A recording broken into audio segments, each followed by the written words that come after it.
everyone. So, I am Tenorin Bulalo from Batch 4. So, yung topic po natin today ay tungkol sa tatlong intention sa pagbabasa ng Biblia or inspiration. And yung scripture po na ibinahagi ni Pastor Yason today ay matatagpuan sa 2 Timothy 3 verse 16. So, basahin pa natin yung concept ng inspiration.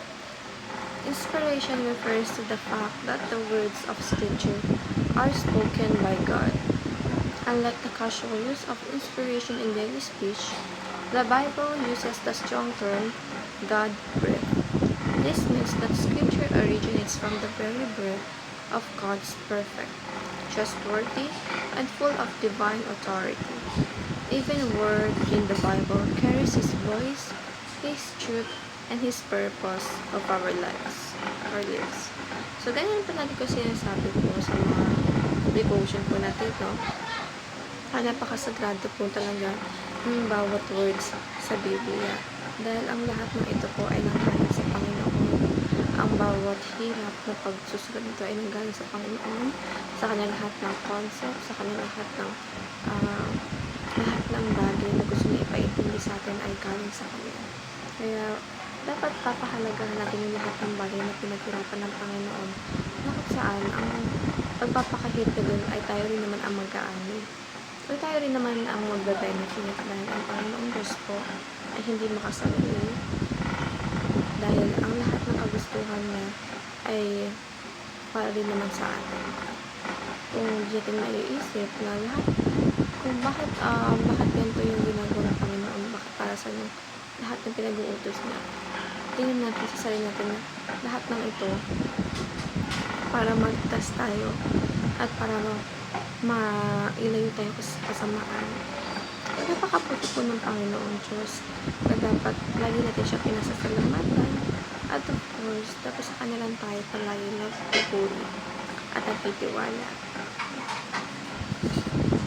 The teachings here are the Bible is a faithful copy of the original. The Bible is profitable for Christian life. And the Bible is our training manual for godliness. So, dito, gaya ng palagi sinasabi na ang Biblia ay ating manual in life. Diba? Lahat naman ng bagay ay may manual or like pagluto kung paano gagamitin. Siyempre tayo bilang tao, dahil mahal tayo ng Panginoon Diyos. Gumawa din siya ng manual natin sa buhay na kung saan dapat ayun yung gagawin natin guide kung syempre sa mga daily lives na nabubuhay. Ito yung pinagkukuha natin ng lakas ng mga motivational messages at ang Panginoon Diyos ko ay laging pinagtitibay ang loob natin at never siya nagkuha sa lahat ng bagay.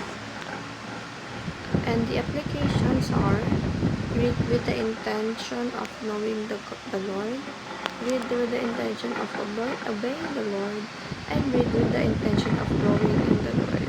So, lahat ng bagay ay para lahat sa Panginoon. At ang lahat ng bagay na ginagawa natin ay para sa Panginoon. So, ayun po yung pinapaintindi sa atin ng Biblia, ng lesson na ito.